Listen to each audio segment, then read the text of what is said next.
What's up, everybody? It's me, Greg Miller, and I lost my voice screaming about trophies, but here he is, Jack Tretton. How you doing, Jack? Doing great, Greg. How about you? Other than the voice thing, I'm excellent. This has been an amazing week here in New York, seeing it and learning all about the PlayStation 4, playing a bunch of games, learning about the iOS, getting my system engraved, which is totally crazy. But you're my final interview. However, you're the first interview since reviews posted.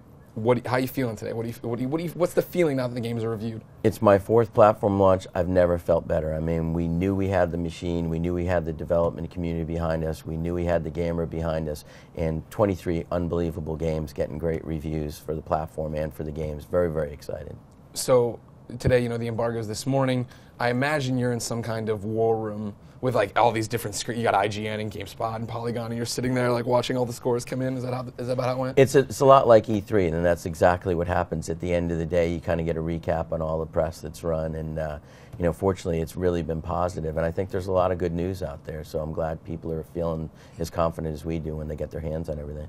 So this, by far, not your first PlayStation launch. You've been around a bit. You've launched some of these PlayStations before. How does this one feel different? It's like it's almost too good to be true. I mean, the last ball to drop was the network, and as you know, that went up last night and went smooth as silk. And really anxious to get all the gamers online November 15th. But we've already got a lot of people out there, and it's just better than it's ever been. I mean, the hardware is the goods. The games are great.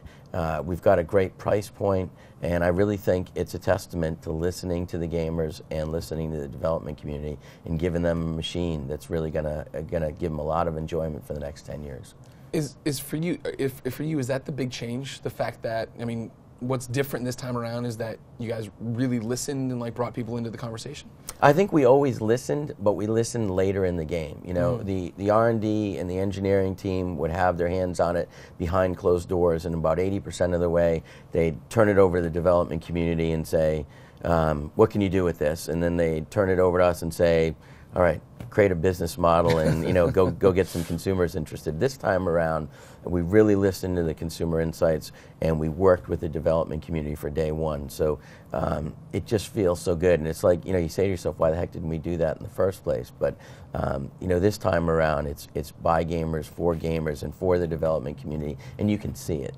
So I mean, was it a decree from up top or something to come down and say, all right, guys, we have to all get on the same page and go forward? I think it's something Sony had talked about in really all the divisions, that we're an engineering-driven company, very proud of the technological innovations over the last 60-plus years, but really a seed change to say we've got to listen to our consumers, and we've got to give them the machines that they want, give them the devices, give them the entertainment experiences, listen to the consumer, and I think we're doing a better job of that throughout the company. But the gaming community is so vocal, so it's not like you got to track them down. They will find you. Yeah. So it's not hard to listen if you just, you take the time to do it. So, I mean, how do you open that door but not get overwhelmed, right? Like, I was talking to Shu about it, right? Like, he gets a million tweets, and he said it himself, every day there's some crisis. Every day there's some horrible thing. How do you, I'm not picking shoes, but decide what gamer request needs to be fulfilled? I think you got to really separate people that have legitimate requests and people that are truly gamers and want to improve the entertainment experience, and people that are just there to be contrarian. Why isn't it free? Why you should make $50 million games, but you should sell them for 99 cents. I mean, unfortunately, we are in the business of trying to make money, but we realize that if you're going to ask consumers to support your machine, you've got to return the value to them. So I think most of the feedback we get is really insightful and really in the best interest of the gamer themselves. But they appreciate the fact that we're in business to make money, and really the PlayStation Nation is our biggest support group out there. So they really fire me up. They don't bring you down. And for every heckler out there, there's 99 positive people. So that's really good. So then, right now, when you started seeing pre-order numbers and how many units you need to fulfill and all these other crazy things, like, Is this going to be your most successful launch ever, you think? Far and away. I mean, you never want to predict the future with a certainty, but this will be far and away our most successful launch ever. The interest is off the charts, but more importantly, supply is really, really good. I mean, we're going to have a great launch here November 15th. We're going to follow it up with a great launch in Europe and Latin America on the 29th, and we'll ultimately end up in Japan on February 22nd with a very positive launch. So we'll be out in 32 countries by the end of our fiscal year, March 31st, and I think people are going to be happy all over the world. When I was talking to Adam, he was talking about the fact that, I think I said, what happens for you on November 16th? And he said, everything up until November 15th has been the warm-up lap, and then the real race begins. What does that mean for you? What's next for what you guys have to do? Well, I mean, I think you have to have perspective, and I always say ad nauseum, it's a marathon and not a sprint, but even E3 was like that. It's like the build up to E3, you have a positive E3, and you go, okay, great. That was a great news cycle, that was a great event, but a lot of work to be done. Same thing about November 15th. Launches are great, and I will remember every launch, with a lot of great memories, but, it seems so long ago when we launched PlayStation 3, and the numbers that we did were impressive, but 80 million units in 7 years later, it's really all in perspective, and I think, I'm so excited about November 15th, but it's really going to take about 10 years to look back and go, how did PlayStation 4 do, and what did we accomplish? I know you don't want to predict the future, but I'm going to make you predict the future. Do you think that remote play is going to really change the game for Vita?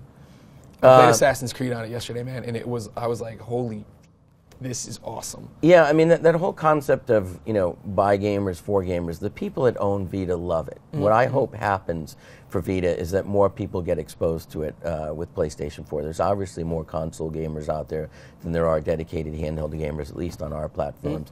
And I'm hoping that, that people that haven't experienced Vita before get to experience it through remote play. And I hope it opens up the experience that not only is it great for remote play for PlayStation 4, but there's so many great games that you can enjoy outside the home. And it's just it's a device that's really made for the gamer. And smartphones and tablets are great, but they're no comparison to a Vita gaming experience. So, big question on my mind: when are you gonna take the Shuhei Yoshida guy down? You're letting him do all the unboxing videos now. He's becoming this big star. We need to get Jack Tretton out there. Yeah, he's the developer guy. I got to be the suit. And I mean, truth be told, that's not who I am. But yeah, but he gets to be the hip gamer dude. And I worked with Shu for many years. I just, unfortunately, he can say something like, oh, that's cute. I say something and the stock, changes. So I got to be careful what I do if I want to stay here for a while. All right. Well, I don't want to injure that at all, so we'll wrap it up here before I do any damage to your reputation. Ladies and gentlemen, that PlayStation 4 is about to be out, and then it'll be rolling out through all these different countries and everything else. And for everything about the games, the system, and when the PSP Go is coming back, keep it here on IGN.